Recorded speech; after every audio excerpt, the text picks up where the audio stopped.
susceptible, that means the bacteria is harmed by that antibiotic, and it's going to die as a result. So we are doing an antibiotic susceptibility test. So if you had a patient and you knew that patient was being harmed by bacteria, but you didn't know what medication to give them, you would take a sample of that and do exactly what we did here. This is what they do in the real world.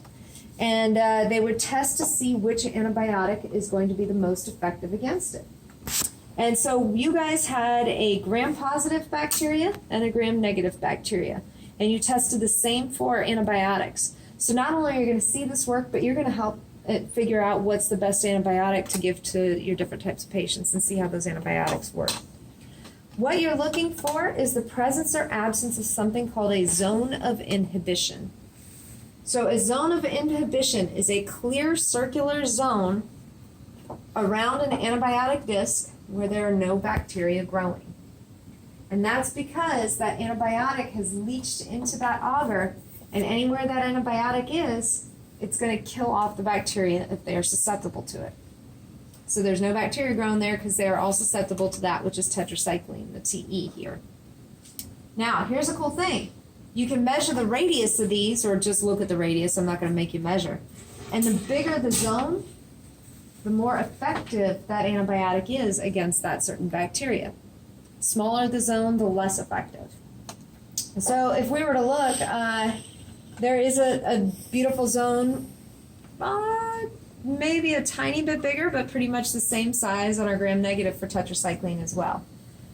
But if you look at this guy right here, I don't know what happened to their plates. It didn't spread too well.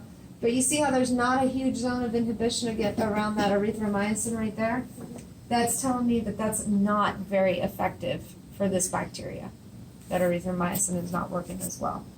Do we have any other team plates? Or, yeah, antibiotic plates. Just grab me that one. Let's see. Ooh, look at that. Okay, which quadrant would you be least likely to give your patient? The lower left. Which one? Point at it. That one? That I'm one. hearing that one? Yeah. No zone of inhibition. Well, there's a very, very tiny one, but there's still growth in there. Which one would probably be the best? Right above it. Upper left. Yeah, the one right above it, and that's the erythromycin. So, good stuff. Now, these two will work as well. Looks like tetracycline, and I have no idea what your other one was. But that's okay. So, make sense? I just want you guys to kind of look at these. You can take pictures and compare the gram-positive and the gram-negative. We're going to pause here while you do that, and I want you guys to do that as soon as you're